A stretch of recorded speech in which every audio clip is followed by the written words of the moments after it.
I guess we have to go back to talking about Blackrock a bit here because you've shifted your board of treasury investments away. And so tell me about this whole scenario and how it came about. Yeah, so first in January, under my predecessor, he had contracted with Blackrock as our liquidity fund. We had an inflow and outflow about $1.5 billion annually with Blackrock in that liquidity fund, and I terminated it, obviously, due to their stance on the fossil fuel industry, the coercion of capital that they've been undertaking in terms of trying to minimize investments in those very, very important industries. I mean, they have a standard as it relates to companies they'll invest in and their exposure to thermal coal. Secondarily, I mean, it's obvious that they're one of the most destructive forces out there as it relates to moving jobs over to China and investment in China, who have been taking our jobs in the state of West Virginia now for decades. We used to be a huge steel state, right? I mean, we made a lot of steel in West Virginia. And for me, and by the way, it's been rumored that there's an involvement in terms of investment with them, with the Chinese military. I mean, there's so many conflicts of interest here that run counter to our values in the state of West Virginia, but also our economy and our tax dollars, that it just made no sense to continue that relationship. You're talking about the national security element. There's certainly state security involved here as well, but I mean, something that a number of guests on this show have talked about. You know, the Military Thrift Savings Fund is still investing through some index funds into actual, PLA adjacent companies, so to speak, right? So ESG, what happens when ESG runs counter with U.S. national security priorities? We need to stop this activity. We need to stop this activity that is hurting us here at home, that they are undertaking with their investments and the things that they are doing to support, which is obviously our most near-term enemy that we have out there, which is the Communist government of China. Well, and the other piece, and we started talking about this earlier, is, the E part is China is not strong on at all. Whether we're talking about greenhouse gas emissions, there's frankly raw pollution and output. How many clear sky days does Shanghai have? Very few, actually. It's for this reason. So where does the E fit in here when we're looking at countries other than the U.S.? Oh, well, no, it doesn't, right? I mean, it certainly doesn't. And, I mean, speaking of China, I mean, look, the ESG, I think this is where this is going to go eventually if we don't stop it. It's going to go to the individual basis, where ESG will eventually become part of our credit scores, our individual credit scores. It started with rating securities and things like that. Now states, S&P Global is giving states and municipalities ESG scores.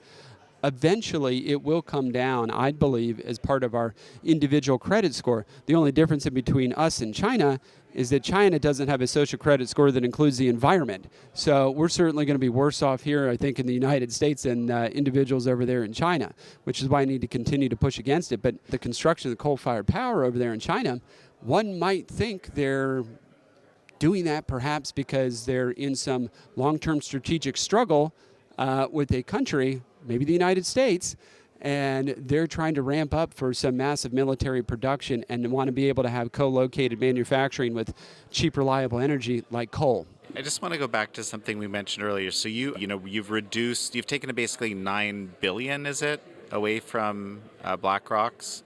Well, they've lost their ability to invest in that. And so the inflow of the fund was $1.5 billion annually. Our state treasury funds is $9 billion. And now they're not able to manage any of those dollars, which is we move them and invest them, they're able to make money off of all of them. And so why focus on just this one company? Well, we didn't. I mean, we went after those other ones as well, JP Morgan Chase, Morgan Stanley, Goldman Sachs. The ones on the list. Yeah. So those were the ones we were authorized to do business with or we're currently doing business with. We are certainly going to be taking a look at others. But this was our near-term threat. This is our biggest threat to our tax dollars right now. So we had to take care of that immediately after the legislation passed. But we are going to look at other financial institutions around this country here in the near future. I want to talk about this briefly because what you just said raises this other question, that these funds, these massive funds with, however many 30 trillion between the three, is it the three or four biggest? 20, yeah. It's just an astronomical number, right? They're exerting massive, massive power and pressure with not their own money, right? But effectively, they use it as if it were. And that's fascinating and disturbing at the same time, to me. Yeah, certainly. Look, anybody who's watching this, if you have a 401k, you get a pension plan, you're helping support this. You're paying for this. And now don't divest out of your retirement funds. It's not what I'm telling you. Go talk to your asset manager. Go talk to your plan manager. All of these guys are using our money to push these objectives. So I'll give you a great example. On pension plans, you buy into Blackrock, like an iShare, things like that. You contract away your proxy votes. So what's in that, say, index fund, all of those different publicly traded companies, those votes go to Blackrock, right? So now they control those. And so that's how they're able to use your money to push these agendas on these corporate boards.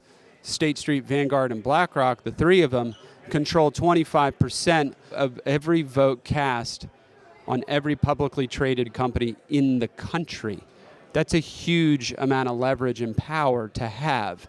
And that's why we're also looking at reclaiming our voice and vote in West Virginia, as many other states are, and getting back control of our proxy votes. You were talking about the S&P now incorporating these ESG scoring system.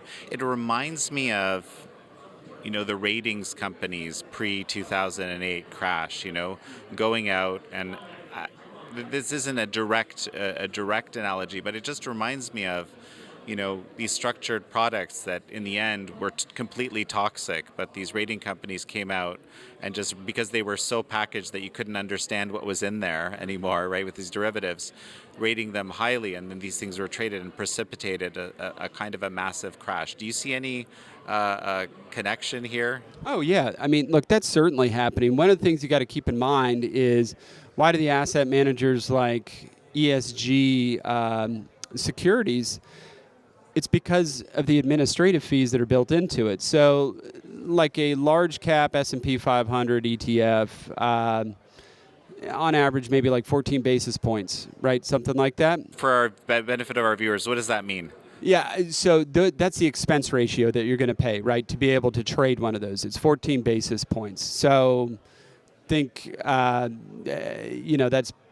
0.01 or 0.014%. So 100 basis points, 1%. So 14 basis points. Now, the ESG ETFs, there's some of them that are trading as high as 90 basis points. 90 basis points. And the asset managers love them because they're making a killing off of this stuff, right?